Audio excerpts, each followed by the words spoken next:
Are you ready to do this, Stu? I'm ready. Punch it, NyQuil.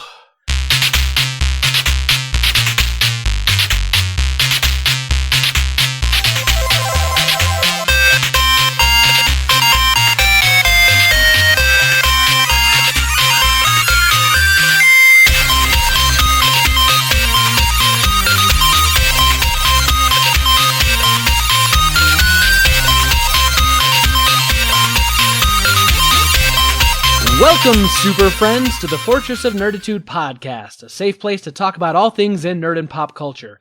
I'm Spencer Stapleton, and my co-pilot is Stu Jones. Kill me. We're two nerds that just refuse to grow up. Thank you for joining us. This is episode 117. We release every Thursday morning. You can find us on our website, fortanerd.com. We have links to iTunes, Google Music, Spotify, YouTube, Stitcher, and everywhere podcasts are available. Stop by and relax a while. If you like what you're hearing, hit that subscribe button and get us automatically each and every week in your ear holes. Stu, I almost messed up the number. I'm just being honest because I actually double checked that when you said that. We recorded earlier this week, normally. Then 2 days ago, I recorded with Brita for the following podcast that'll follow this one. And so I'm all messed up, man. 117 though, man. We're here. Sure. So you look like death. You sound super like warmed over death. What is going on in the Stu household right now? Apparently I licked a doorknob someone had already licked that had some super germs or something. Haven't we talked about licking doorknobs, Stu? It's a hobby. Don't judge. Some people collect stamps or dead butterflies. Some people lick doorknobs. What can you say? Hey, there's a wide variety of doorknobs. There's a variety of different kinds of metals. People that live in the houses with the doorknobs. You really never know what you're going to get. I find it fascinating. I document it all. I'm going to write a book someday. If our super friends are actually out there listening, really thinking about this, they're probably really disgusted right now. God of War, World of Warcraft, God of War, World of Warcraft. Push! Yeah. Do some push-ups and some sit-ups there. All right. Revenge. So you're sick. I'm sorry about that, I'm man. sick. Yeah. Yeah, some people that we were around, not going to name any names, were sick and just, definitely passed it our way. Katina's got it a little bit. She's kind of fighting it off better than I am, but she is in Phoenix this weekend, so not only is she kind of fighting something off, but she's got a really busy weekend and trying to deal with that and all that. So I just hope she makes it through without too much trouble. Yeah. But traveling while sick sucks. Yeah, and they drove to Phoenix. So ooh. Yeah, they drove to Mesquite last night and then because she got a later start in the afternoon. That I'll talk about here in a sec, and then they went from Mesquite to Phoenix today, and then right when they got to Phoenix, she had some meetings to attend, and so yeah, just busy. But I am happy to report that she is quite the regular super friend, so that's been fun. She's been listening along as we go. Nice, that's awesome. Yep, but this week, a couple things to follow up on. We did, in fact, finish Star Trek Discovery Season 1. Nice. Which almost didn't happen. Not that I wasn't going to watch Star Trek on Valentine's night, but I, for some reason, thought there were only 12 episodes when there are, in fact, 15. 15. So we had finished episode 11 the night before, or the last time she was here, rather. And I'm like, yeah, one more episode, and then that's going to be it. So we watched that episode, was it the night before last? And yeah, it wasn't over yet. And I was like, man, I'm just so excited because there's all this stuff that's got to happen, and it's all going to happen in this one episode because then it's over. No. Yeah, so last week when you were talking about that, mentally I was going, I think there's 15, but I don't want to correct him and be wrong. I was like, he'll figure it out. I'm like, yeah, we should have done that and then re-recorded 10 minutes of the conversation. So it became a bit of a scramble. Uh-huh. So let me kind of rewind a little bit. And so because Katina was going to Phoenix yesterday, we had our Valentine's a day early. Okay. Plan was that I was going to drop Morgana off, we were going to stop and see her, because she had a Valentine's gift for Morgana, which was awesome. And it's like some hair clip stuff that you put together and all that kind of thing, which is right up Morgana's alley. And then she offered, if she wanted to, that, if Morgana would wait, that she would make them with her as kind of like an activity for the both of them. Sure. And Morgana's totally all about that. So that was cool. And then I was going to drop Mo off. I was going to stay the night at her place, get up early in the morning, pick up Mo. Well, the weather has decided to be entirely unpredictable right up until the day before. So that became something I did not want to drive my nice, shiny rear-wheel drive car through. Mm-hmm. So we decided to do Valentine's up here. And then she was going to have to get up really early in the morning on Valentine's Day morning and then go, pick up the people she was going to Phoenix with. And I decided, hey, we're going to do dinner at the teppanyaki place up here, which is still fun and nice, and that would be great to do with her and Mo. Place. Yeah, and we decided that, we were going to bring Mo with. It's not like we're really losing anything with her for a couple hours, and, being surrounded by two people I love is not a bad thing. But she had to work up through the end of the day, and she still had some stuff to do to prepare to go to Phoenix. And then once she got here, there were a couple things that delayed us. So by the time we got to teppanyaki, I wanted to get there by 6:30. We got there by 7:30. It was about a 45-minute wait. So given that we had other things to do, that didn't work. So our Valentine's dinner was Wendy's. Nice. It was going to be McDonald's, then Arby's. And both of those places had power out. And I don't know if you know, but there were like a couple street lights at the interchange for the interstate. Like the stoplights at I-15 were out. Wow. And that many people knowing what to do when the lights are out? No. So that was crazy and a mess. So anyway, the power at McDonald's and Arby's was out. So we ended up going to Wendy's, waiting in the longest line ever because the other two places were out. Actually, it wasn't as bad as it could have been. But. And I'm pretty sure I know the Wendy's you're talking about. That Wendy's is not fast for some reason. I know. No, that's like we were going there after Girl Scouts like every Thursday, and I stopped going there because they were ridiculous. 3 people in line, 20-minute wait, easy. Yeah. Anyway, so we go home. We have our dinner, Wendy's. I gotta say, she is the most understanding person because the only person who was stressed through all that was me. Because I'm a planner. I had these master plans. I wanted to do something outstanding, kind of knock her off her feet thing, doing something amazing, showing her how special she is to me for Valentine's Day. I believe you should show everyone you love that you love them every single day. I get that, but Valentine's is over the top for me. I feel like that's a directed comment at me. No. I hear that from a lot of people that, it's Valentine's Day. You shouldn't care about Valentine's Day. You should show everyone you love every day. But no, I wanted to do something special. That didn't quite work out. Right. And she's just rolling with it. So quick question. How long did it take you to get through Wendy's? Actually, not that long. Okay. I mean, the line was huge, but they were moving at a reasonable pace for the first time ever. Just because I was going to say, if it took you like 45 minutes to get through the line at Wendy's. No, we did not. Okay. It was not quicker at Wendy's than it would have been. Plus, the teppanyaki is like a good, 45-minute show as well while you're getting dinner and all that stuff. Yeah. And, true. But no, they were actually speedy. And then we were actually driving away and got to the street when some dude from inside the store is running out because they forgot the apple bites in Morgana's kids' meal. I was like, who are you people? Yeah. Thank you for being here tonight, at least. Why can't you do this every other night I come here? Right. So we get home. We watch the episode of Star Trek, as mentioned. It's not quite over yet. So, and I mean, we wanted to watch it, have a little bit of time with Mo, get her put to bed, and then kind of just have some alone time, do whatever. But then we're like...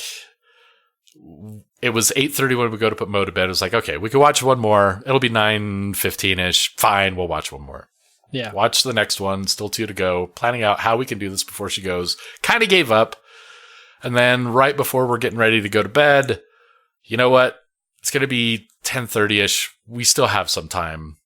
And she had decided to stay extra in the morning, so I was getting unexpected time with her before she left that I wasn't planning on. So we watched the next one that night, finished it off. Then we watched another one in the morning after I took Mo to school.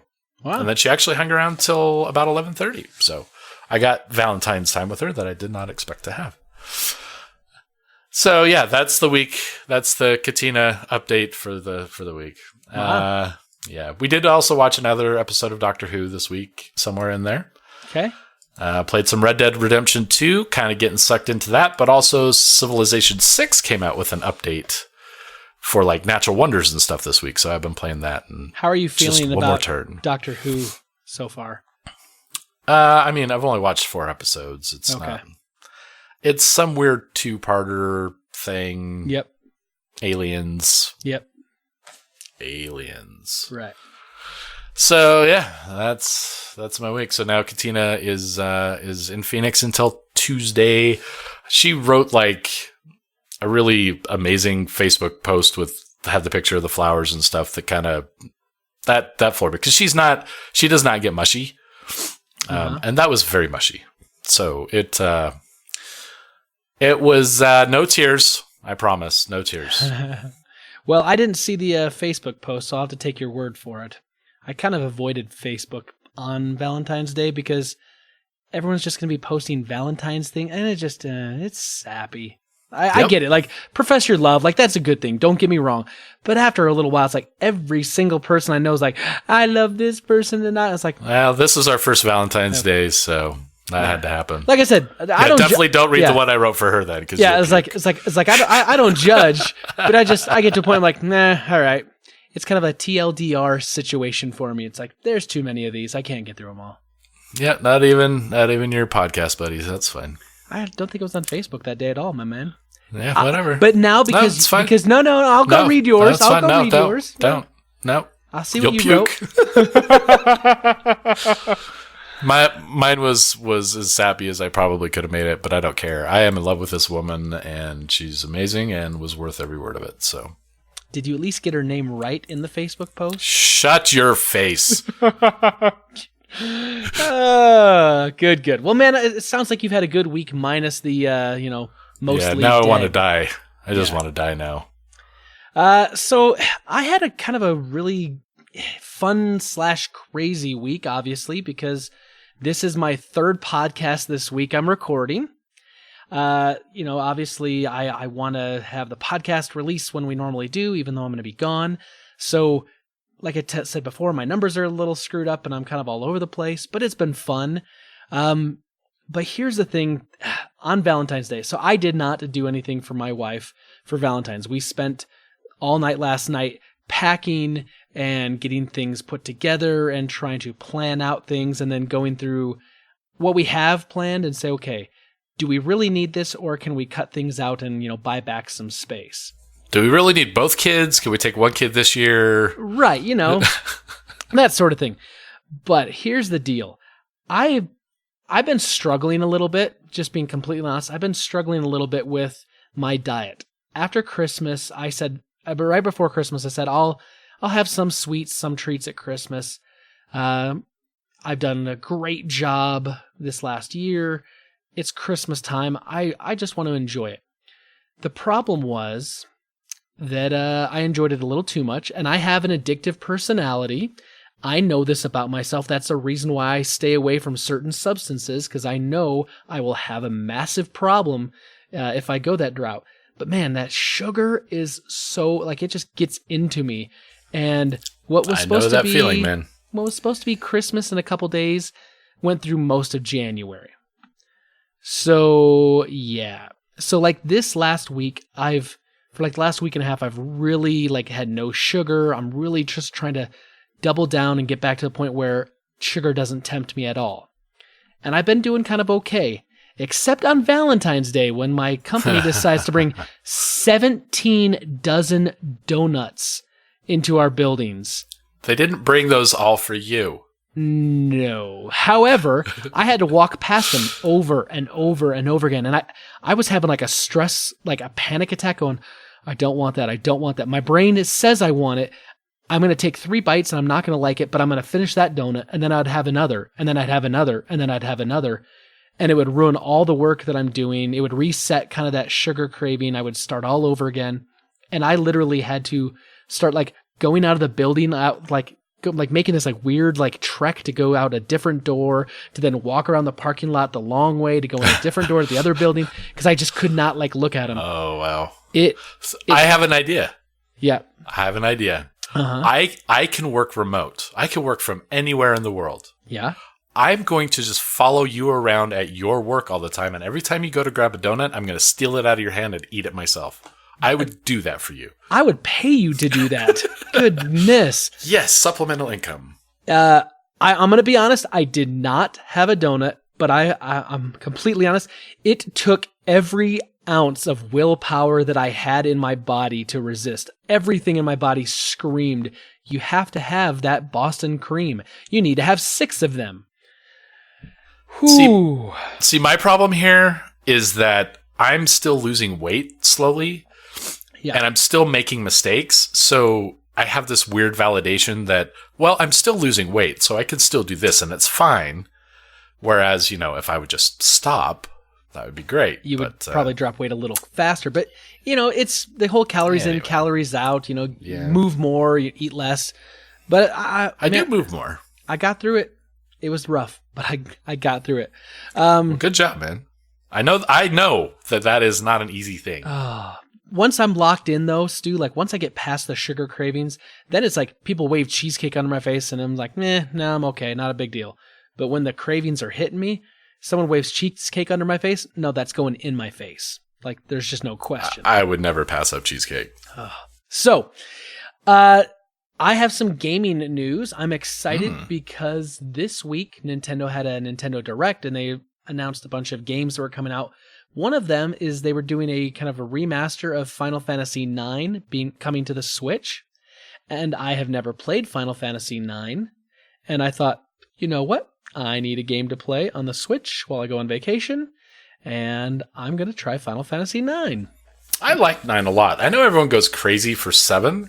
But 8 and 9 were 2 of my favorite in the series, so I hope you like it. Yeah, me too. I know I've talked to a lot of people that are hardcore Final Fantasy fans, and they say 9 is a great game. So I'm looking forward to it, and the fact that it's re-released and kind of redone a little bit, so the graphics should look a little bit better, I'm on board with. I could have purchased it and used my Vita, because I've got 8 on my Vita, but I figured, we'll do it on the Switch. It's a little bigger screen. I can move the handles, the controllers around a bit. So I'm excited. So this coming next 2 weeks, I'm going to try to get some of that in. Other than that, man, my week has just been, crazy busyness, all sorts of stuff, trying to get everything done for this trip at work. And so leaving notes behind for the person that's going to, fill in for me and cleaning and organizing. But I did the thing that I enjoy doing the most at work when I go on vacation. Is setting that old out of office message. And I told my coworkers earlier in the week, I said, listen, when I leave, I'm not going to be able to be contacted for 2 weeks. Please send all of your requests in through the ticketing system. That way it can be tracked and my remote team can remote support and, help out. That's what they're there for. That's the idea. Tonight, right before we start podcasting, I got a direct email from the president of the company with a screenshot saying, here's the issue, Nope. I'm not. I am done. I'm officially on vacation from work for the next 2 weeks. It's a minor issue he has, so it's not going to really matter. But you know what? I'm done. I'm taking a 2 week break. So I took a sick day today and still ended up working like half a day. Yeah. Right. I can't not. So I can't not do it. Tomorrow morning when I get on that plane, I need a cruise. My phone goes off, and I'm going to be completely out of touch for the next 2 weeks. So what if we have some podcast related emergencies? You'll have to send me a message and hope that I see it somehow. I really do have to mentally just say I'm not responding to anything that's work related, because the second I respond to a single thing that's work related, the floodgates open and everyone's like, oh, hey, Spencer's responding. So I can't. And I have to absolutely turn off every notification I've got because I have that deal wherever that I can't have notifications or I get anxious. Yep, me too. I gotta turn them off. So I'm probably gonna keep my phone in airplane mode pretty much all day long. The first week while we're at Disney World, and then get back to the hotel. I'll flip it on, check and see if there's anything from like family, stuff like that. Sure. But anything that's work related, nope, not even looking at it. I'll put it back into airplane mode again and go. And then the second week when we're on the cruise, I can't get any sort of signal. So tough beans, I guess. Yeah, well, there you go. Was there anything else? No, man, that's my week. Okay, because I there was one thing that I did. So we did do Valentine's gifts, and she got me a tank for my vape. Not to say that that's cool or awesome or anything, but the tank was cool and awesome. You appreciated it, and that's the thought. Oh, hell yeah. Yeah. It was one that I actually wanted to get, and she had gotten it for me while I was there with her to get stuff. And so it was really sweet. And I mean, it doesn't sound like a sweet gift, but it absolutely was. And then she also got me a robe, which is very nice and soft, and I feel a little pampered. I did the first thing. I did something that I have never done before in my 46 years of life. Make Rice Krispie treats. Really? You've never done that? Never. Wow. And they look like they were made by someone who's never made Rice Krispie treats. But for my birthday, she had made some and then made like these little Yoda and Darth Vader figures that had like chocolate on top of a couple smaller treats. So it was like a whole pan plus a couple treats with those. So I kind of stole that idea. I was like, hey, it's super simple, right? I mean, it is, but there were some challenges. But so I made some Valentine's ones with the strawberry marshmallows and some Valentine sprinkles and cut out some hearts and. Okay, no, Sid. I gotta know about the challenges. Let's go ahead and kill the boffins. How did you have challenges? Because don't you just like drop them in the pan and let them cool, and then use the little cut thing, your little mold to cut them out so they look pristine? Well, it was putting them in the pan, trying to get them to be anything close to even. While I was mixing them in the pan, the marshmallow was hardening up while I was doing it, so I couldn't like mix it very easily. And so I figured, I'll reheat it. Just a tiny bit of heat will soften it up. However, reheating it with the Rice Krispies in the mix makes it just tends to burn. Yeah, makes it a burnt brick. Fortunately, so she gave me a dish that she gave me the birthday ones in that was small enough that I could fit like the good goop in. Uh-huh. And then the burnt stuff just kind of went away. But speaking of things you can't resist, like making Rice Krispie treats. Oh, dude. Game over. I had to sample. Oh, you have to. It's game over. You're done. Constantly. Yeah. But I mean, they turned out okay, but it was fun. Mo helped me a tiny bit at the end. She was busy making her Valentine's cards and stuff. But yeah, I had never made Rice Krispie treats before. That's how much I love her. I guess we did do a little bit of Valentine's Day stuff this week because we did help the boys make all the Valentines to take to school and to preschool and all that, which is kind of fun. They came home with like tons of stuff, and they kept saying, Dad, can I take the candy with me on the airplane? No. You'll be a crazy little boy bouncing around, driving people nuts, driving me nuts. But, yeah. I didn't do anything for Valentine's Day this year. Sometimes I'm one of those guys that kind of says, I don't want to do the big thing. I should, show my wife that I love her throughout the year. One day of the year shouldn't be like the only thing I do, right? Sometimes I get a little soft, and I've in the past made like homemade chocolate covered strawberries for her or made her a meal. But this year, I mean, with everything kind of going on and getting ready for the trip, we didn't even bother. So, however, we're going to have, some time to ourselves on this trip. So, maybe we'll have a little meal together in kind of a celebration later on. So, yeah, there you go. No, I am definitely sentimental and romantic and all that kind of crap, and I feel like an idiot sometimes, but that's who I am. Everyone, super friends, go read Stu's, Facebook post, because apparently it's super sappy and it's going to make us all vomit. So there's that to look forward to. Nice. Chain reaction vomiting. All right, Stu, what do you say? Is it time to move on? It is. I am going to cough in thousands of Bothan's faces. So, it is a slow, painful way to go. So we're killing them by flu? Yep. Germ warfare. I always have to let you know, many Bothans died to bring us this information. Rest in peace, you Bothans.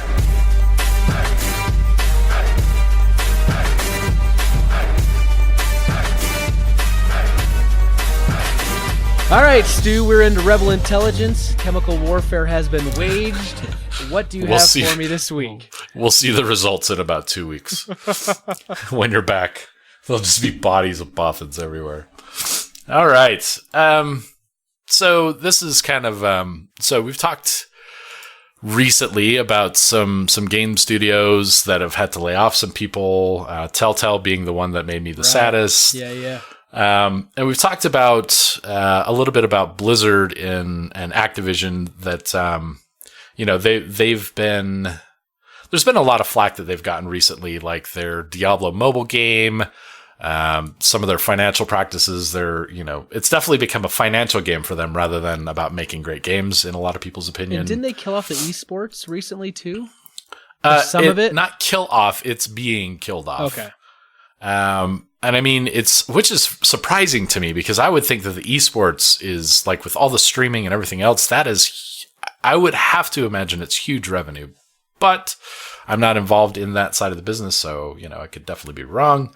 Activision Blizzard had their largest gains year of all time, but indicate that they did not hit all the expectations that they wanted to hit for 2018, and they're also kind of streamlining things for 2019 to make sure that they're really lean and efficient with everything.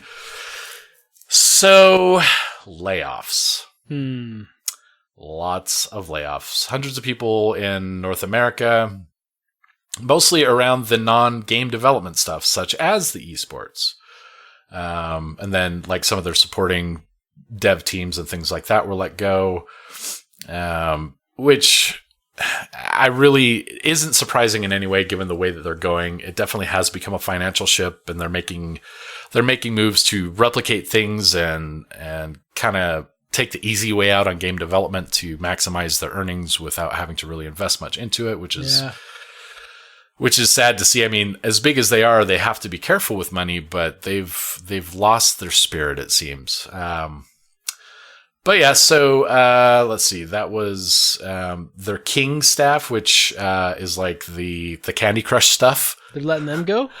They're letting some of those people go. Activision Publishing, and then some of the other supporting stuff. However, they have pretty much left game development alone, focusing on some of the other franchises such as Call of Duty and Diablo. The interesting thing there is that they have the seasons. They don't put a lot of development time into Diablo 3. Diablo Mobile is going to be handled by an outside source. Right. Yeah. So if they're still putting a lot of resources towards Diablo, maybe Diablo 4. I mean, we've been waiting. They've been denying, but I would not be surprised to see that that's there, because if they're going to throw some Hail Marys, it's going to be around Diablo. It's going to be around World of Warcraft. Hopefully they get something there. Of course, the Activision stuff with Call of Duty is a no-brainer. People go kind of crazy with that. But so another thing that's kind of to note here, though, is that while it's unfortunate, while it's a product of how they're moving and shifting directions, they have apparently been very generous with the people that they're laying off with comprehensive severance packages. They still continue their health benefits. They give career coaching and job placement. Okay, so they're taking care of their people. Right. And I mean, in game development, it's really not uncommon for a lot of studios to kind of hook people up with, like, when a project ends even, because a lot of those are contractors and things like that. Having a good reputation in the business is a good thing, and, kind of helping them out there is definitely the way to go. And they have been known to bring people back for other teams. So not that that's ever a promise, but yeah. I mean, having part of your career at Blizzard, even if it ends, that's still a pretty big mark on your resume. Oh, yeah, for sure. And I didn't hear you say anything about letting people go that are doing Warcraft 3 Reforged. So that would be game development stuff. I understand. I'm just saying that wasn't in there, so it made me happy. Yep. I'm biding my time with that. Oh, yeah. So, yeah. And I mean, also, we know that that's not going to affect any Destiny stuff, because the Destiny team, Bungie, is no longer with Activision. Right, Hooray! Yeah. They just split off, yep. That would have sucked if they were still with them. Ooh. Because if there were tenuous things there, that would have been a place to cut, I think. Oh, for anyway. sure. Yeah. Interesting. Yeah. All right. Well, I know you and I talked, and you were not a big fan of the Aquaman movie. I enjoyed it. I thought it was fun. I didn't hate it. Don't get me wrong. I didn't hate it. It just was not anything I would want to see more of. I mean, I'm not going to super disagree. Like, it's probably not going to be a movie I'm going to purchase and watch over and over again. But it was fun, and it felt very comic booky to me. And like I said, I set the bar so low for that film that it would have been impossible not to trip over it. However, obviously, we know that this movie's made a grundle of money worldwide. And how many zeros is a grundle? Like 18 or something. Wow. Crazy numbers. So obviously we know that it's going to be greenlit for a second movie. There's going to be a sequel. We already know that. And we know that James Wan has, who directed the first one, said that he's interested in directing the sequel, but it's all going to depend on the script. Well, now it's been reported that David Leslie Johnson McGoldrick, which is quite the name, or DLJM, as I'm going to refer to him from now on, who helped co-wrote the first Aquaman script, has been tapped to write the second Aquaman script.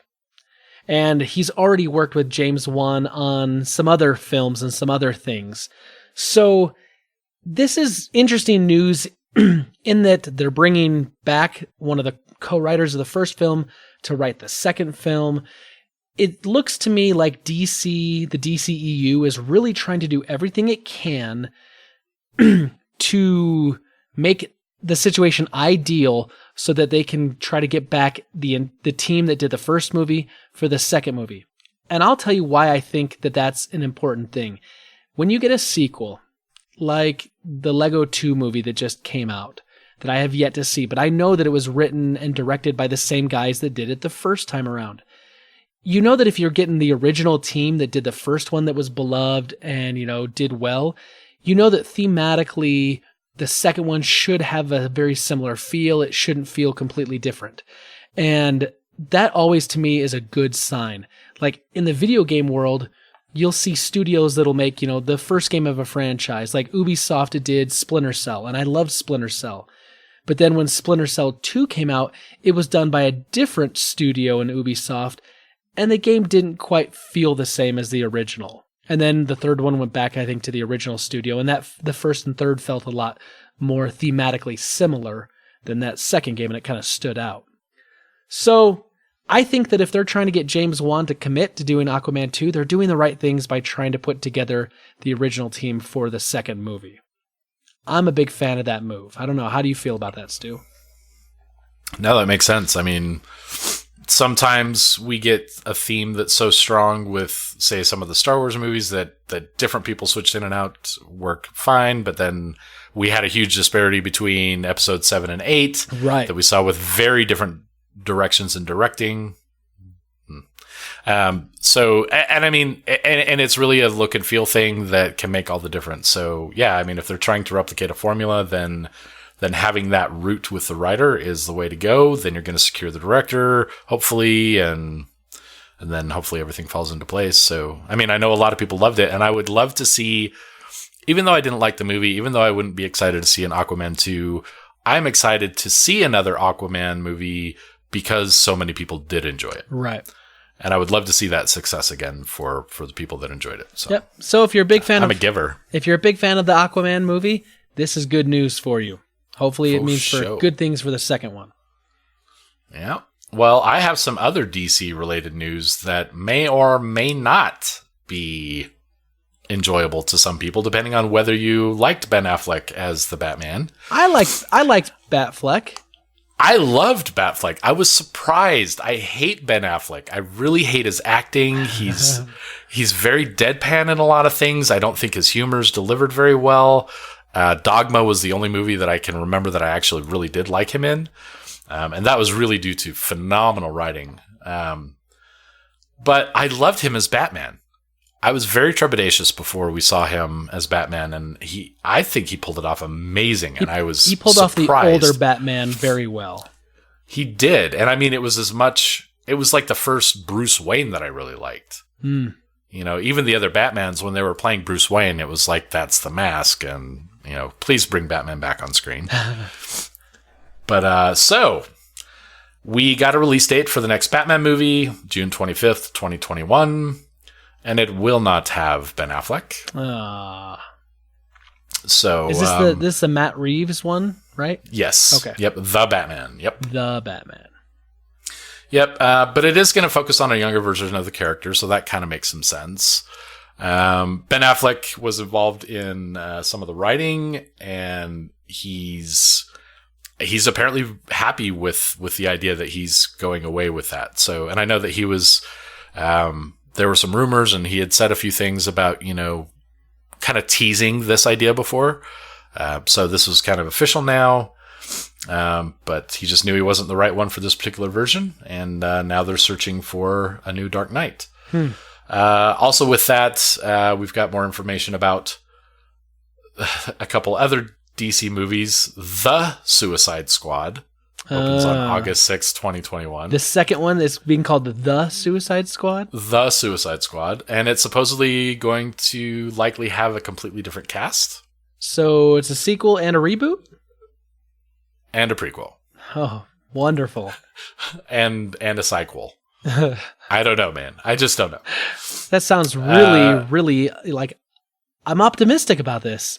Yeah, and I mean, I know we still have the Birds of Prey movies, and I know that that's gone through a couple different title switches depending on Harley Quinn's version of it. Right, now is it Harley Quinn and the wonderful Birds of Prey, the emancipation of the fantabulous Harley Quinn? I'm way too sick to even try. Gosh. And then we have DC Super Pets. What the freak is DC Super Pets? I have no idea. They don't have much information about it. So it's gonna be like Crypto the dog. It's animated. I don't know, man. Okay. I would hate to completely botch that, so there's nothing I can say. Part of me really wants to know because I want to see if this sounds like something I'm just gonna make fun of, or maybe I'll take seriously. But you know what? The name alone is worth making fun of. Yeah, we can really move on because that does not sound appealing. This feels to me like a DC's answer to Into the Spider-Verse, maybe. Hey, there was a pig in that movie, so we can do one with a dog. Oh, boy. I don't know. Wow. Not a lot of information out there, except that that's a thing that's supposed to be coming down the pipe. Okay. Well, let's jump off your Caped Crusader news, and I've got something about a masked hero that we can talk about. So, I grew up loving the Turtles, the Teenage Mutant Ninja Turtles, that cartoon show. I was about to ask which Turtles you meant. The original, like the 1987 Turtles. Yeah. The ones from our childhood.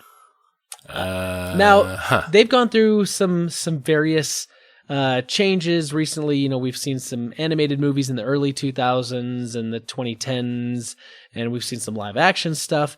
Well, right now there's a series of turtle shows on Nickelodeon. And Nickelodeon's partnering up with Netflix to work on a Rise of the Teenage Mutant Ninja Turtles animated movie. Oh, great. Another Netflix partnership. We could be disappointed when they cancel it. So this is interesting to me, right? Because my question is, why go there? Partly is because they're going to get part of that Netflix budget, so they're going to have more money. But what the Nickelodeon people are hoping that this partnership is going to do is that people will go and watch it streaming on Netflix, and Netflix will kind of, foot the bill for quite a bit of it instead of Viacom, who, owns it. And that what it'll do is then it'll pull people over to Nickelodeon to watch the series that's currently running there. So it kind of sounds to me somewhat like the Clone Wars movie, and then there was the Clone Wars series that followed. But this seems like it's kind of doing the reverse. This is basically kind of like the DCEU way to do that. Instead of a movie first that then leads to a series, let's have a series and then we'll do a movie that's supposed to point backwards. I don't know. Yeah, I don't go to Netflix and watch things on Netflix and ever feel the urge to go watch something somewhere else. No, you want to stay on Netflix. Right.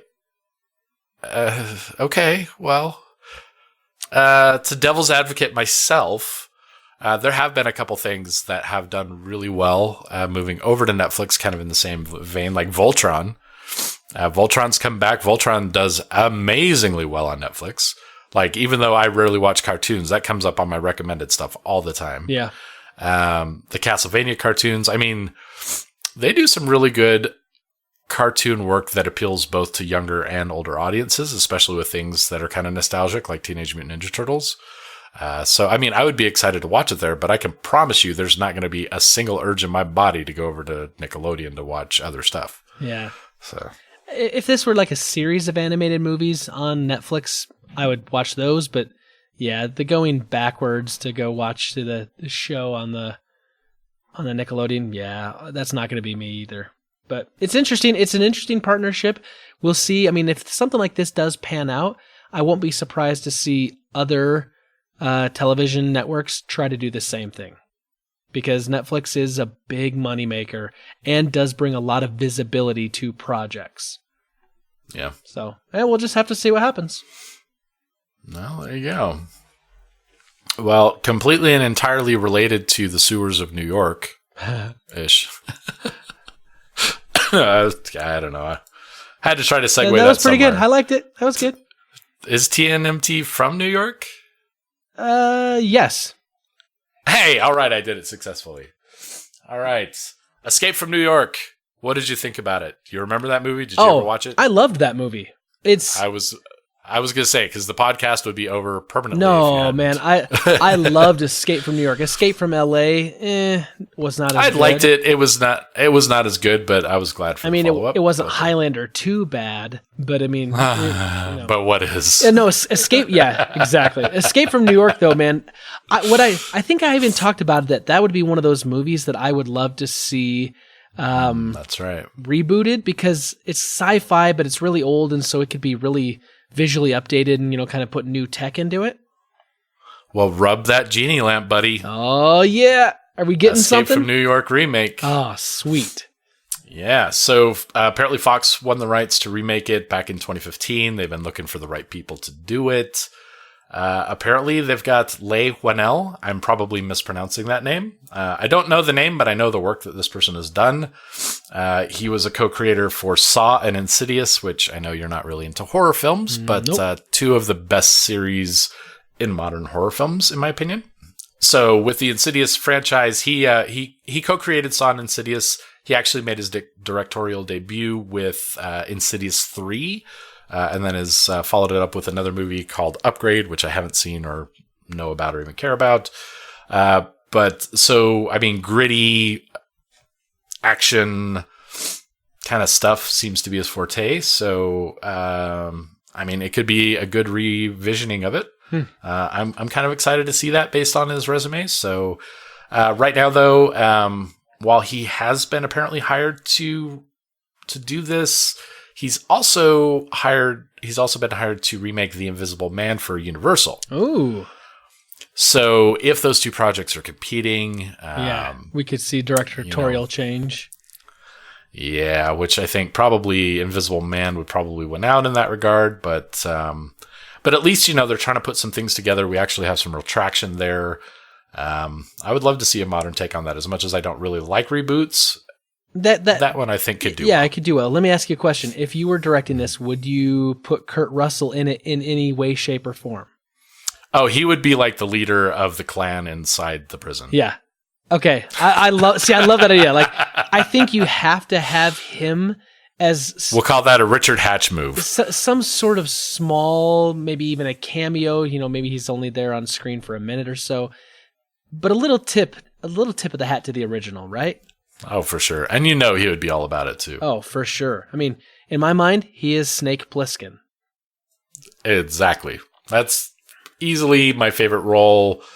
I would say Big Trouble in Little China. Yeah.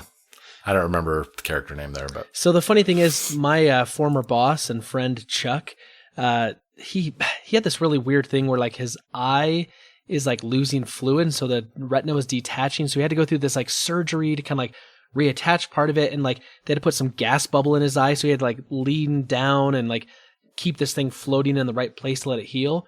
And when he came back into work, he was wearing an eye patch. And the first thing I said to him, I was like, "Hey, Snake Plissken, what's up?" And only one other coworker got the reference and like laughed when I said that. And they're like, "What's that from?" I'm like, "Man, never mind." I was like, I could have gone with pirate references and, but no, I went with the Escape from New York reference. Yeah. Oh man, I'm just pumped about this idea. I love it. Me too. Speaking of something else I'm pumped up about, you know that I love Lord of the Rings. I'm a massive fan. I'm kind of on it. Well, too bad for you. You know better than that. So we've got a trailer for a new movie coming out. It's a biopic on the legendary writer J.R.R. Tolkien. And it's going to star Nicholas Hoult, who's, if you're... Hold up. Hold up. Hey, what? You just referred to J.R.R. Tolkien without saying professor. That's true. For the first time. And the last... that I've ever heard you say. I usually do say Professor Tolkien. Sorry, that was an important piece of news. Everyone heard it. I think I usually refer to him as Professor Tolkien when I just use his last name, but if I use the J.R.R. Still. I don't. Anyway, Nicholas Hoult, who played the Beast in the new X-Men kind of first class series, he's actually going to play Professor Tolkien in this. And the idea is that this is a biopic about him. So we see in this trailer that it's kind of about him and his writings, him in World War One. We see some snippets of maybe him coming up with the ideas of Sauron and ring wraiths, and maybe, some part of the Battle of the Pelennor Fields. We're kind of not sure. Obviously, we know that we're going to be getting this Amazon Lord of the Ring thing coming up. But what's interesting to me is that I listened to a podcast recently talking about how C.S. Lewis and Professor Tolkien, were good friends, and how their experiences in World War I really helped kind of shape their writing career and kind of shaped some of the fantasy elements they wrote. Even though Professor Tolkien hated saying, like, everything I wrote is because of World War I. He hated that comparison, but it did make an impact on him, and it influenced some of his writing. Sure. And I think that from just this quick trailer, it looks like they're trying to highlight that maybe, or at least make sure that that's there and present for people who may not know a lot about Professor Tolkien and his history. So I don't know if you've seen this yet or not, but I am pumped about this thing. I have, and I had an entirely different takeaway from this. Usually with biopics, I would say you get kind of like a B grade Hollywood production value, that it's Hollywood, but it's not kind of over the top. They're not spending a lot of money. Noticeable. Yeah. Right. This does not look to be the case. No, it looks like they're spending lots. We see some Lord of the Rings scenes, which obviously you can't really talk about Tolkien without doing that. Right. But I mean, the production value on this looks to be grade A, top notch, ready to kind of wow you with a biopic. So, and I'm excited to get that treatment because it does make it more enjoyable. If you're sitting there bored watching a movie, the popcorn is not even making it to your mouth. Plop. So, I mean, if they make this exciting and still kind of tell the story, then that's fantastic. But I'm looking forward to seeing this as well. I definitely saw that this week. So the movie comes out May 10th. So yeah, that's not very far away. It's not, and this is the first I'm hearing of any of this. Yes, same. So I'm excited. I also like that I don't have to wait a long time. Right. And here's the other thing I was thinking about. Right around May, we're going to be getting a big movie franchise drop. Got that old Avengers Endgame coming up right around May. So, is that going to be a big movie? I think so. I mean, it has potential. I know a couple friends were looking forward to it, but I haven't really heard much about it. So what I like, though, is that I can see that and have the big experience, and then I can go and see something that's Lord of the Rings related and Professor Tolkien that'll be a completely different feel than, like, this is a big summer blockbuster popcorn movie. But it's still going to have elements of big blockbuster movies that I really love, based on, a book series that I really love. So May's looking like a good time for me, my friend. Yeah. Well, I actually have one more piece of news. Hit it up. unexpectedly. I had seen this while I was kind of prepping for the show. I saw it again, was like, I know we have our stuff. I know I had already said, hey, this is a good lineup for stuff. Episode 9. Yeah. The shoot has ended. They're done filming. They are done filming today. And there's a picture that's kind of making it around the Twitter sphere. Started with J.J. Abrams with Ray, Poe, and Finn.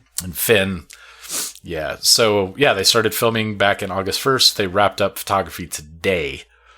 Wow. It's getting there. How do you feel about that? Because we know hasn't changed. We know it's coming out in December. Like, yeah, I'm not. I'll go see it. I'm not super excited. Still not super excited. I'm excited to know that they're done shooting principal photography. I mean, yeah, they still could do some callbacks and whatnot, but knowing that now it's going into editing, but also like this is the middle of February, they've got essentially 10 months to edit. That seems like a short time frame for a movie of that size. But then again, this is Lucasfilm and the power of Disney. They could have, a gazillion people working on this thing. And we're also back to JJ in the seat. That's true. And he does take a very strong hand in the editing. I'm hopeful because of that, but I don't dare be too hopeful. I've been hurt before. Cautiously optimistic is what you're saying? Very. I gotcha. Well, Stu, that's all I had for Rebel Intelligence, and you had a bonus one, so I'm assuming that was the last one you had. Yep, that's it for me. Well, Stu, so here's the thing. Usually, we talk about the discussion we had the previous week, and we have a question for our super friends. We obviously did not do that because we knew that literally last week's episode released yesterday because we're recording this on a Friday. But we do have an email. If there's someone I say that's a super friend that we can almost always count on to get an email. Yeah, it's Peter Christensen. Just read it. So, Peter says, Dear nerds, I understand your weather-related concerns. This week, our very temperate Seattle region was hit with 6 to 12 inches of snow in places, and our town of Snoqualmie for 24 to 30 inches. We ended up with 7 days of school canceled for snow, unable to drive anywhere for 4 days, and snowshoeing to our local pizza place. Society is starting to function again, but there is still snow everywhere in a place that is not used to it. Yeah. So it's funny, like when Atlanta gets like half an inch or an inch of snow, they like shut down the freeways. I would imagine that Seattle doesn't get much snow. I mean, a lot of rain, obviously, a lot of moisture. Right. It's coastal, so it doesn't usually have time to formulate but snow. 24 to 30 inches of snow, that's a lot anywhere. Yep. There was a huge Twitter, live tweet kind of thing from somebody regarding the Seattle Snowmageddon. That was just the most hilarious thing. And I'm sorry if you're from Seattle and it may offend you, but it was just like things that they were talking about, people are desperate now. They're starting to burn their first copies of their books they're writing. And, all kinds of stuff. It was absolutely hilarious. It was internet fun. But yeah, it was. That's good.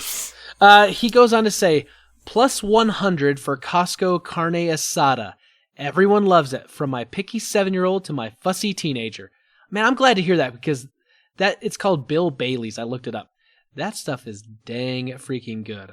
I ate the leftovers and my wife wasn't happy because I didn't leave any of the leftovers for her. So I highly recommend it, super friends. He says, this time of year is good to travel to Europe. It's less crowded and a lot of the national airlines need to keep planes flying. We're going to Paris next week, and we got tickets a few months ago for $375 a piece on Iceland Air. He says, enjoy your vacation and whatever you end up doing for your 40th birthday. Cheers, Peter Christensen. Alrighty. So it was interesting because someone else told me about Paris, and they said, yeah, you can get tickets for $400, on an off season. And I don't know that I really have a desire to go to Paris, but I think maybe going to parts of France, maybe going to Normandy, seeing some of the World War II stuff, that sounds kind of interesting. That's funny, because I was actually thinking if I was feeling better, I was going to go surprise Katina in Phoenix. That was $600 round trip. Huh? So, but I mean, that's day of. So. Yeah. So a little more. Slightly cheaper yesterday. I mean, it would have been doable, but I am not flying. Well, Peter, you'll have to let us know how Paris was and what you did, because I'm curious to see, what you're going over there for, because, I don't know. I've got lots of options what to do. So anyway, Super Friends, thank you so much for your input this week, Peter. And when we come back with some questions next week, or the week after, or whenever week it is, you can get us at all those... In the future. Yeah, you can get us at all the normal places. Stu, Super Friends are out there. They're listening. They're talking. What can they do to help us this week? Let me sleep tomorrow. Please let me sleep tomorrow. So you said you... Super Friends, I'm begging you. You don't want the Super Friends to give you an early morning wake-up call? No. Not unless it's with cheesecake. If you bring cheesecake, I'll forgive. One Super Friend's going to show up at your door with cheesecake and want to talk. I will take the cheesecake. I will gently push you away. Also, while I'm sleeping, if you would so kindly go to iTunes and give us a 5-star rating, drop us a line, let us know what you think of the show. That would be great. Get us on those lists, get us some popularity on the iTunes sphere, and there are a lot of great podcasts out there, so it is difficult to compete, and we love them all, but, hey, we want to be at the top of the list, too. Yeah. Because we're awesome, and we deserve it, and gosh darn it, people like me. Yeah. But tell your friends also, we have a lot of great content, a lot of good things that we talk about. We'd like to hear your input. Tell a friend, push us out there to your friends on Twitter, Facebook, or word of mouth, just hanging out, playing some board games with somebody, drinking some beers. Let them know we're out there. Yep. Sounds good to me.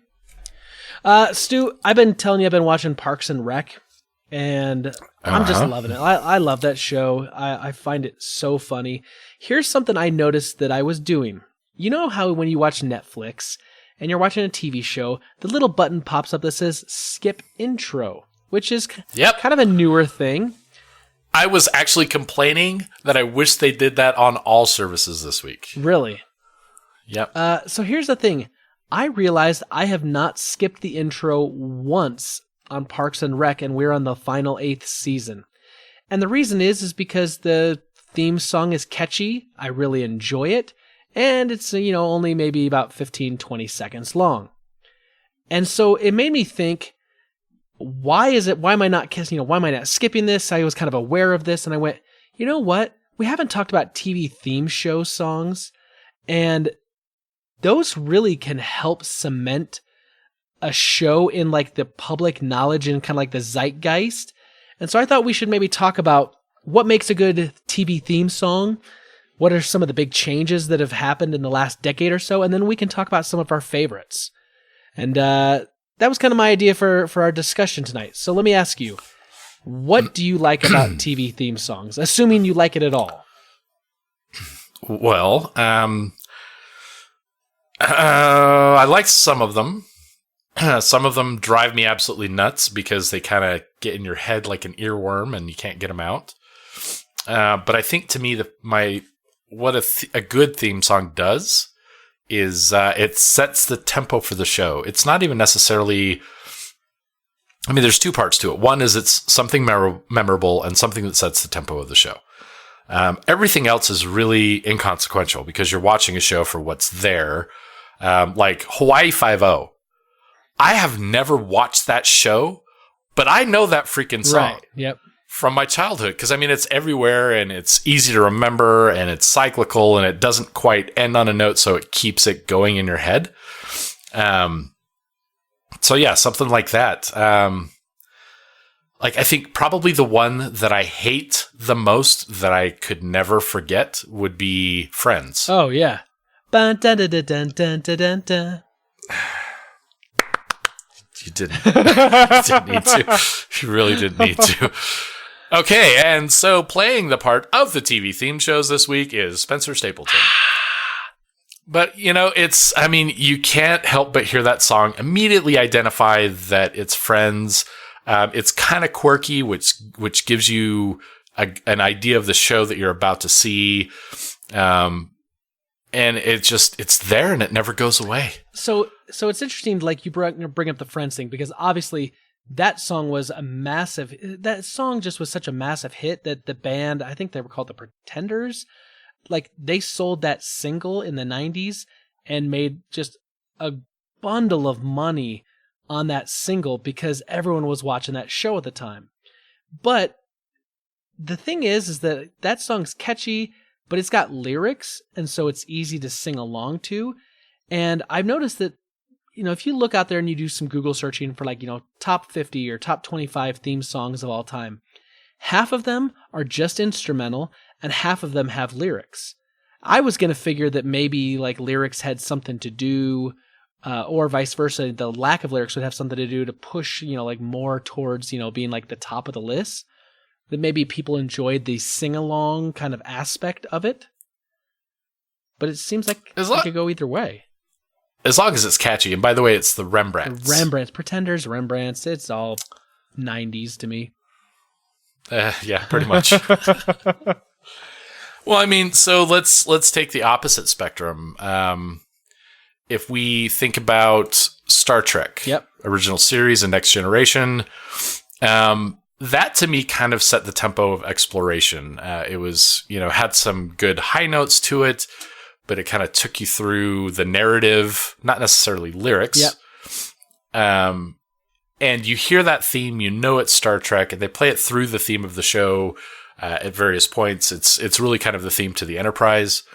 And so that doesn't have any lyrics to it. It does have the voiceover, though, yeah.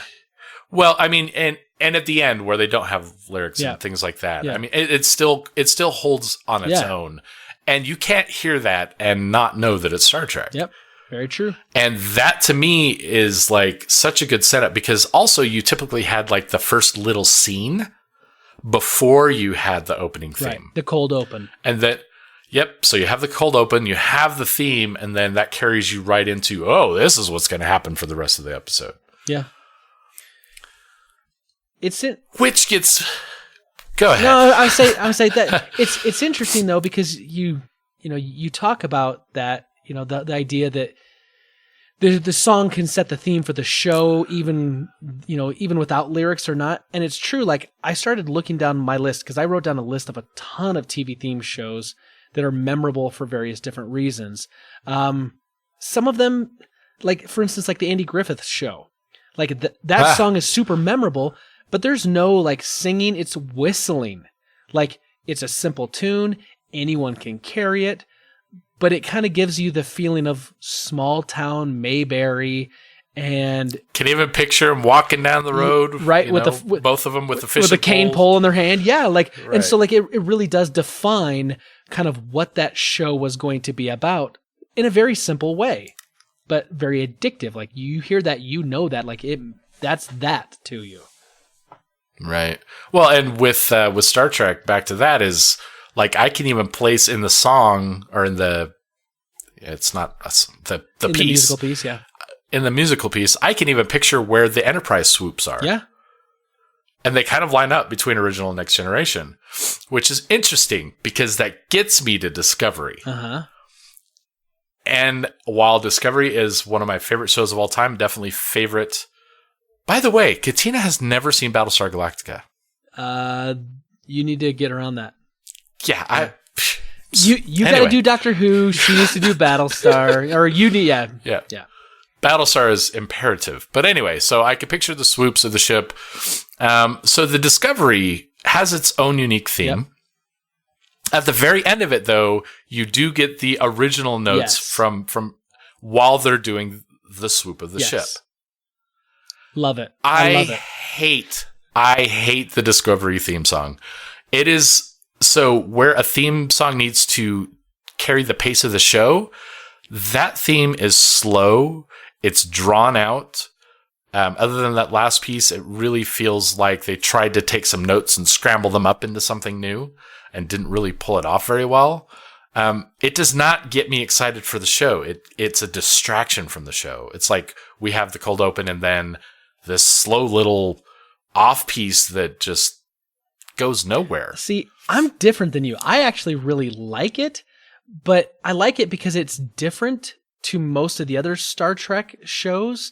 And then I really like that they kind of pull it together, and then at the end you get the little nod to the original with the swoop, and that piece is my favorite part of it by far because it feels the most Star Trek-y.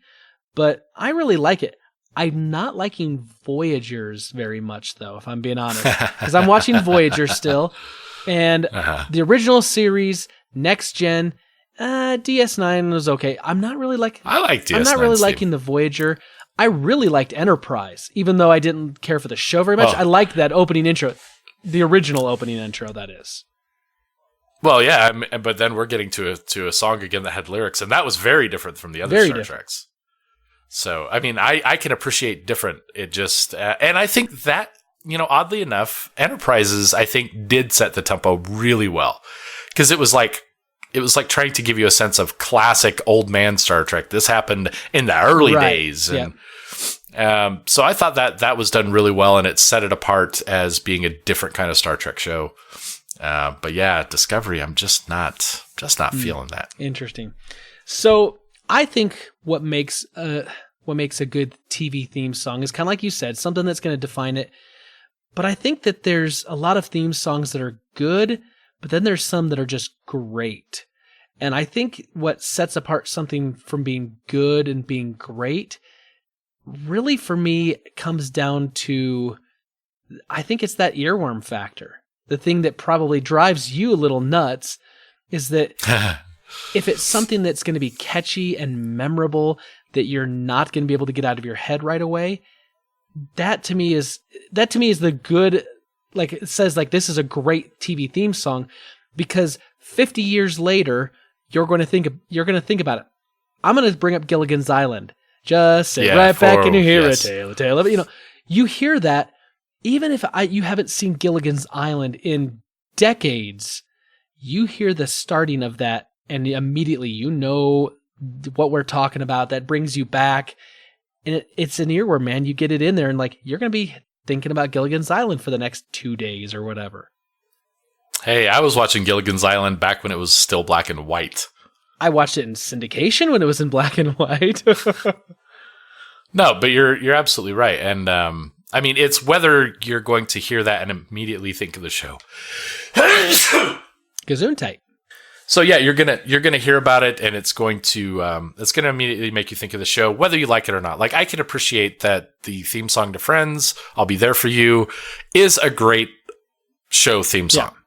It's not a song I like, right? You're not going to listen to it, but I can't hear that and not think of Friends, and even start seeing the letters and the the colored dots and seeing them in the coffee shop, and so yeah, it's absolutely there. And Gilligan's Island was going to get mentioned if you hadn't either way, because that's probably one of the first ones I remember. I Love Lucy was another one. Oh. That one I don't think was great. Right. But da, da, da, da, da, da, da, da. It stands out though, like you remember it, even though if you don't care for it. Yeah, it makes me feel like I'm in the 50s, which was deliberate. Right, but right, for sure. Yeah. So, and then there's the Brady Bunch. See, I was gonna talk about that. Yeah, and like once again, does not that theme song set the entire tone for what that show is going to be about? Yep. I mean, and it has the right tempo, even like the that at the end of it, just because everything is crazy and chaotic in that show. It feels bright, and it's very fun. Yeah. So now. Very well represented there. There's been a big shift, though, in kind of the TV theme song landscape within the last maybe 15-ish years or so. Theme songs used to be anywhere from like 30 to 60 seconds. Like, do you remember the WKRP in Cincinnati? Yeah. Like, that theme song, like, I can hear it in my head, but if you go back and you watch, like, the intro to that thing, like, it takes a little while before, da da da da da da da da actually like really kind of kicks in, and like it's like a minute opening credit. It does take a little while. And about 16-ish years ago, a lot of the studio execs said, hey, we want to pare this down. We want to shorten this down to look more like 15-20 seconds. And if we can get away from having to hire lyricists, and, having lyrics to this thing, we can do that. And so we got things like Breaking Bad. Breaking Bad is like 7 notes. It's really fast. It just kind of boom hits and kind of goes in. And Lost was kind of the same way, right? It was kind of the big sweeping kind of ethereal sound, and then boom, the title says Lost, and you're done, and you're gone. Well, a lot of that has to do with advertising revenue, right? Getting less screen time, more time for ads to play between. So that's when and it wasn't just the theme music. It was also paring down the opening credits to being, just the very, like the directors and the writers and things like that. Sometimes you don't even see actors in the opening credits anymore, if they even have opening credits at this point. Or the point. credits roll over the actual scene. Yeah. Right. Which kind of drives me nuts, to be honest. Yeah, me too. But anyway. So yeah, and that's there. We see Discovery definitely does not have a shortened opening theme song, unfortunately. Nope. I would love if they just had the end swoop. I'm also noticing Netflix is kind of going, even though Netflix has the little button that says skip intro, Netflix on a lot of their shows, I'm thinking like Stranger Things, like has a full theme song, and like that's like a minute-long theme song to watch it kind of play all the way through and build the tension. Sure. But we're getting more screen time from that as well, because with these shows that don't have advertising in the middle, we're getting almost a full hour. And so there is kind of like a resurgence in like the longer format on some of the streaming, but on the traditional television, they want to get that advertising almighty dollar. Well, if we're going to be talking about lengthening opening songs and credits and all that kind of stuff, we would be entirely remiss not to talk about Game of Thrones. Oh, right? That's like 2.5 minutes. It's actually 1 minute, 60 seconds.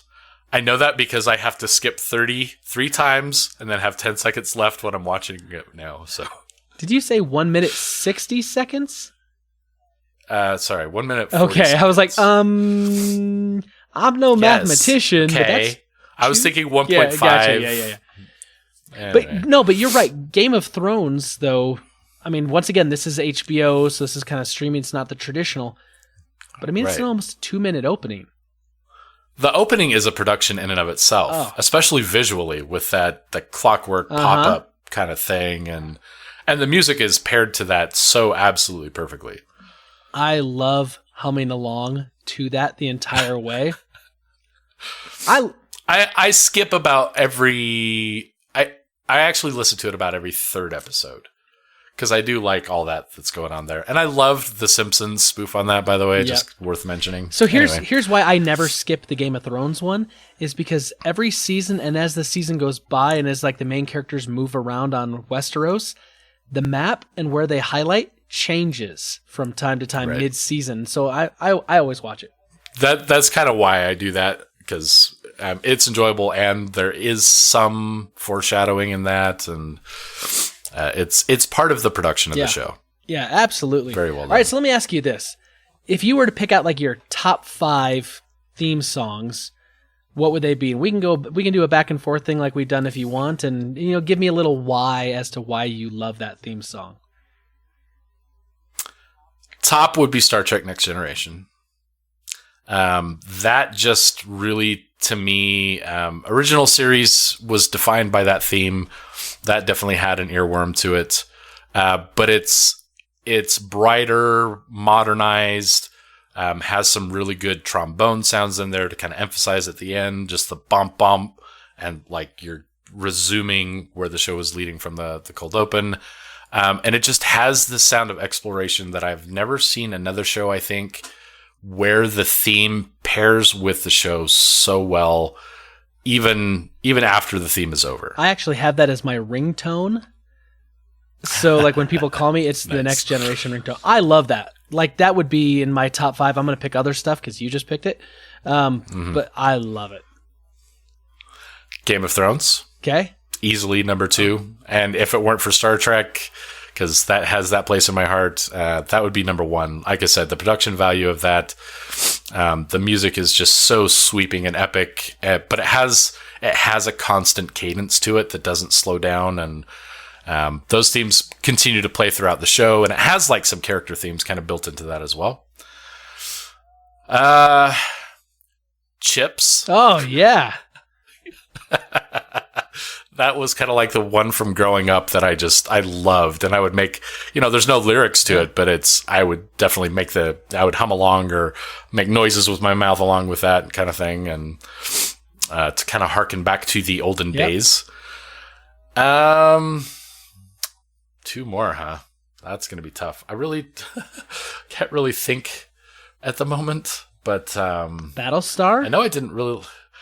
That not necessarily one of the theme songs I like so much. I love the show. The show. I mean, easily top 5 shows of all time. And they changed the theme song a few times.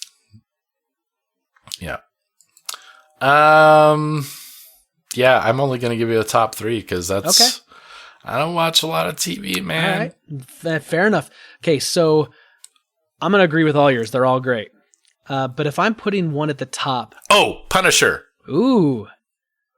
The Punisher stuff, like during the credits of that, just slow and sweeping. And Daredevil would be number 5, especially seasons 2 and 3. Just I will take those as legitimate answers because they are both amazing. If I'm looking at my top, making your way in the world today takes everything you got. Sometimes you want to go. Cheers, man. You're making me sick, man. You're making me sick. I'm on air. I'm about to I loved the show. I hated it. I loved the show. That theme song really does everything where it says, what you're talking about. You're talking about, people sitting around in a bar flies, just, hanging out, ignoring whatever's going on in the outside world and just having a good time together. And that theme song is super catchy and addicting. I hear that. You mean corny? Whatever, man. I don't care. I love it. I don't play the piano, but I want to learn to play that on the piano. That's one of those songs where I think you could play it and people are going to just join in and sing no matter what. Yeah, I loved Cheers. Last couple seasons, maybe not so much, but I watched Cheers a lot, but I would leave the room when that theme was on. Or you'd use the skip button on Netflix if you were watching it. If I had it, I would skip that intro. My second one, and this is once again, like, I don't know how people cannot sing along to this one, because every time someone drops this, even the actor that sang it, when it comes up, he will sing along to this with the crowd. The Fresh Prince of Bel-Air theme song.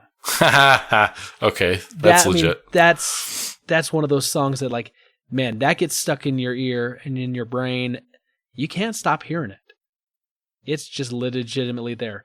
And once again, it's just fun. I mean, it's just a fun time. And it's the 90s. No, that is a good tempo for that show for sure. The Simpsons. The Simpsons theme song is up there for me. I also love that they tend to customize it every now and then, based on a special episode or something. So. Yep. I'm going to go old school, and I'm going to say Sesame Street, because that song is iconic. Okay, well, suddenly you just threw Mr. Rogers' Neighborhood into spot number 4. See? Right? That's why I love this idea, because, like, my list, it would definitely fluctuate a lot. I got to say, Dukes of Hazzard. Growing up. Oh, yeah. Like, I would sing that song when I was a little kid around. I didn't know all the lyrics, so I kind of mess it up a little bit, but I would walk around, just a good old boys, never meaning no harm, And then my mom, she's like, yeah, you don't know the rest of it, because I just keep repeating that over and over and over again. So I don't know where I'm at. That's maybe 4, that's maybe 5. I would toss in there The Wire.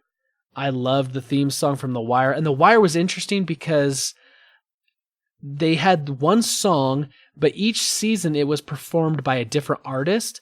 So, like, in one season it would be more, like, one season would be almost like a little bluesgrass.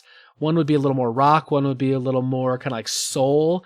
But it was the same song. It was just done by different artists and kind of a different arrangement. And that was really kind of unique. And I really enjoyed that every time it would come on for that show. But, dude, there's tons. I'm unfamiliar with The Wire. That's so. a good one. You should watch it. So one that kind of that I'm kind of back and forth on, mostly because I'm just starting to watch the show, but I could have identified it any time in my life, was Doctor Who. Yep. And I mean, I feel it fits the theme, and it does kind of those things, but I don't know. There's something off about it that kind of makes it not in my top anything list. So I really like the theme song, but there's a video you can go watch on YouTube where it kind of shows like every version of the Doctor Who theme song. And you can see like from like the early days, like way back in the it evolves. way back in the 60s, it's pretty consistent. And then it gets to Christopher Eccleston, and it's kind of, you know, revamped and it sounds better. And then the David Tennant years all pretty much had the same sound. And then it got to Matt Smith and it changed a little bit, and it wasn't bad. But then when they got to the Peter Capaldi, like they changed it and they gave it a more rock version. It's got like rock guitars, and it kind of muddied over the sound of the TARDIS and some of the swooshes and whatnot. And I didn't care for it much. I love the theme song, but it's not going to be like in my top list of things. The show, yes, but not the theme song. Right. There's other stuff like Mad Men. Like I really enjoyed that show, and I really enjoyed the theme song, but it's not going to be like in a top list somewhere. But it's a very catchy theme song. Yeah, that kind of fits the same for me with like Monty Python's Flying Circus. Yeah. It's fun to listen to, but it's not one of my favorites. But I mean, you definitely know what you're watching when that comes on. What about old stuff like Knight Rider, Magnum PI? I actually did not like those kinds of theme songs because they were just kind of I don't know, they felt generic. What about something like this would be like one of my sister's probably favorites, Golden Girls? You know, I think it's a testament that it's not a great theme song, and that even though I'm familiar with Golden Girls, I cannot bring that to memory. Thank you for being a friend. Okay, yep, there you go. That's because I've tried to purge it from memory. Right.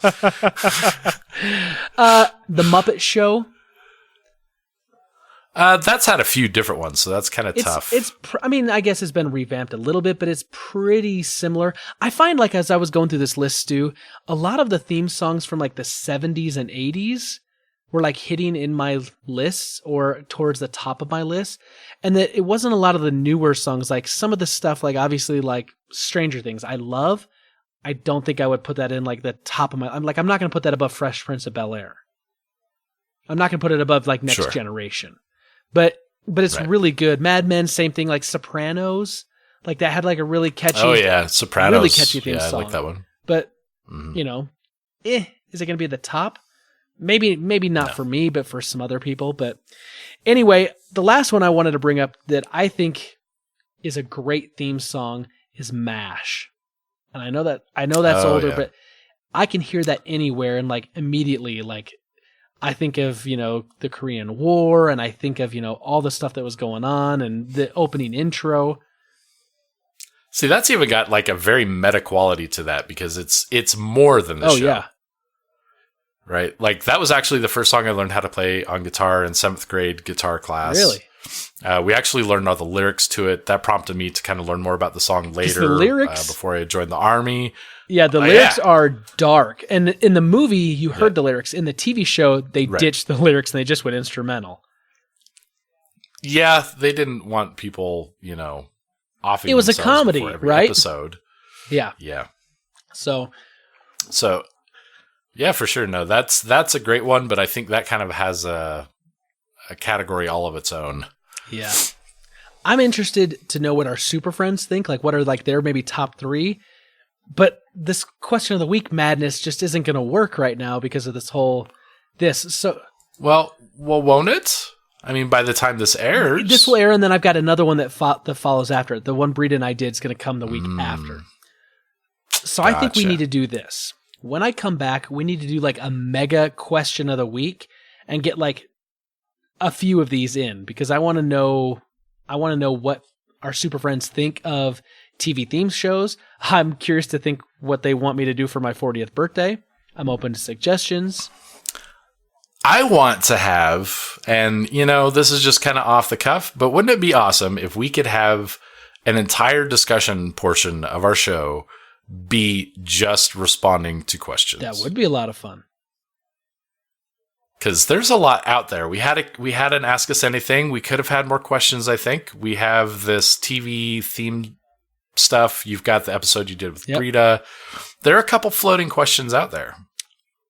But we need the Super Friends to step it up. Yeah. I mean, realistically, it's got to be a team effort. We need it's a lot. It's got to be a team effort here. We need a lot. So let's maybe put that on the docket. When I get back into town, let's see if we can put out some of these questions and get a few of them together and get a whole bunch of answers and just have a discussion where we talk with the Super Friends.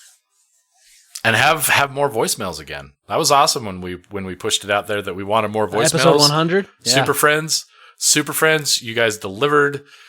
Let's get some more. Well, Stu, I think we should wrap this up and we'll leave it there and we'll move on and we will talk with the Super Friends next week. Brita and I will, and then the following week after that, it'll be you and I again back in the house. For sure. Well, you have yourself a fantastic vacation, my friend. Thank you. I will do my best to mentally decompress and come back a tanner, better version of myself. Stay away from the donuts on the ship. No donuts, man. No donuts. Or like 17 donuts, whatever. All right, Super Friends. Well, from all of us here at the Fortress of Nerditude to all of you out there, wherever you may be, may the Force be with you. Always.